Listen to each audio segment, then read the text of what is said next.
राहुल सरांना चव्हाण सेंटर केंद्र बुलढाणा यांच्या संयुक्त विद्यमाने आज दिनांक 27 फेब्रुवारी 2024 जागतिक मराठी भाषा गौरव दिन अर्थात ज्येष्ठ कवी कुसुमाग्रज विवा शिवाळकर यांच्या जन्मदिनी आज आपण इथे उपस्थित झाला। सर्वप्रथम मी मराठी शिलेदार संस्था आणि यशवंतराव चव्हाण सेंटर यांच्या वतीने मनपूर्वक स्वागत करतोय। असे भाईजी त्यानंतर ऑफिस निधी यशवंतराव चव्हाण सेंटरचे सचिव माननीय रवींद्रजी इंगळे सर, माननीय रमेशजी उदारकर सर आलेले नाही ते देखील, त्यानंतर संगीताताई काळेपवार संस्थेचे विश्वस्त अरविंद उरकुळे सर, मराठीचे शिलेदार समूह प्रगती पथावर मिळणारे संस्थेचे पदाधिकारी अर्धांगिणी ॲडव्होकेट पल्लवी पाटील, अरविंद उरकुळे आणि अशोक लांडगे सर, दुपार सत्र पाहणार करणारे आमचे नुकतेच इथे स्थानापन्न झालेले कवी संमेलनाध्यक्ष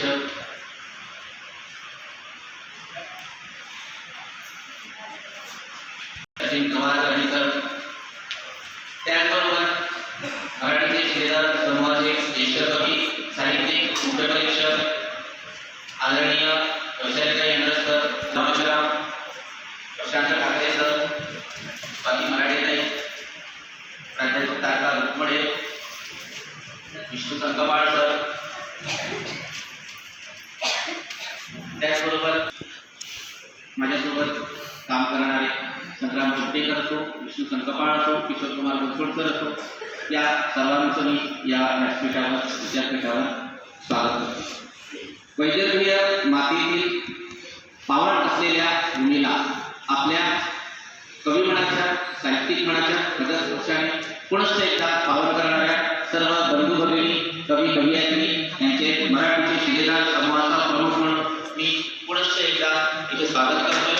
आणि खरं म्हणजे मराठी भाषेची श्रीमंतता अधिक वाढवण्यासाठी आपण जो आमच्यावर विश्वास टाकला आणि तो सार्थक करण्याचा नेहमीच आम्ही प्रयत्न करत आलेलो आहे, त्याची खरी स्थिती म्हणजे आजचा जागतिक मराठी गौरव दिन भाषेचा हा सोहळा।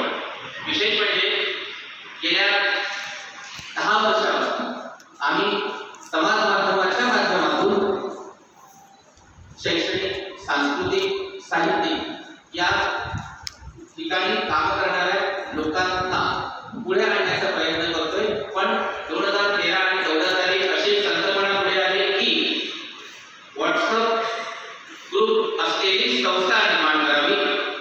ती संकल्पना आम्ही 2016-17 मध्ये पूर्ण केली। या महाराष्ट्रात म्हणण्यापेक्षा कदाचित या भारतात व्हॉट्सअप असलेली संस्था ही मराठीची शिलेदार संस्था आहे, याचा आम्हा मराठी लोकांना मोठा अभिमान वाटतो।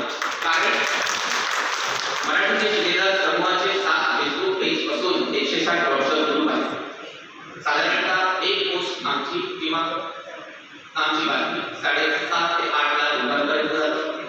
या समूहाची व्याप्ती आणि त्याचं कार्य जे समूहात आहे ते तर सांगतील, पण आजच्या कार्यक्रमाला आपल्याला थोडा उशीर झाल्यामुळे मी आपल्या समूहाच्या कार्याचा लेखाजोखा फार अगदी कमी शब्दात मांडलाय। एक महत्त्वाचं म्हणजे तुमच्या पुढे फार मोठं बॅनर आहे, त्या बॅनरवर एका कोपऱ्यामध्ये 14 पुस्तकांची मुखपृष्ठ आहे।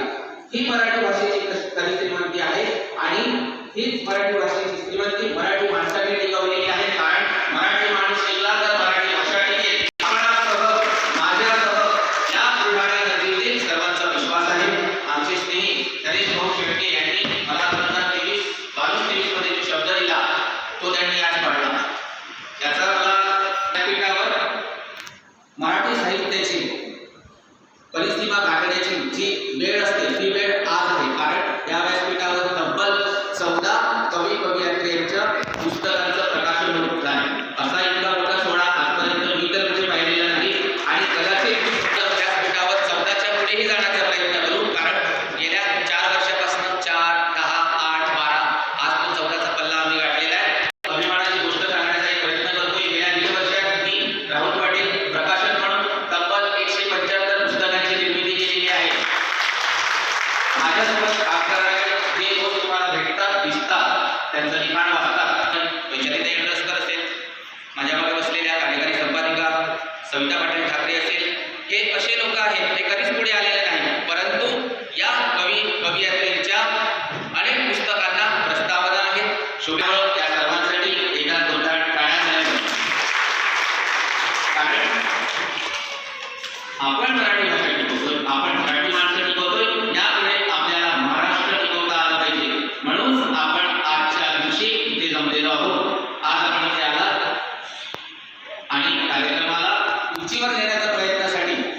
आमच्यावर विश्वास दाखवला, त्यासाठी मी मराठीचे शिलेदार समूहाचा सर्वेसर्वा आणि प्रमुख म्हणून आपले पुनश्च एकदा स्वागत करतोय, अभिनंदन करतोय. धन्यवाद. भाषेची श्रीमंती ही त्या भाषेतील साहित्यावरून घडते, तेव्हा दर्जेदार साहित्य निर्मिती हा साहित्याचा आत्मा आहे. आतापर्यंत 175 एवढे काव्यसंग्रह, साप्ताहिक साहित्यग्रंथ, दिवाळी विशेषांक मराठीचे शिलेदार समाजातर्फे प्रकाशित केले गेले.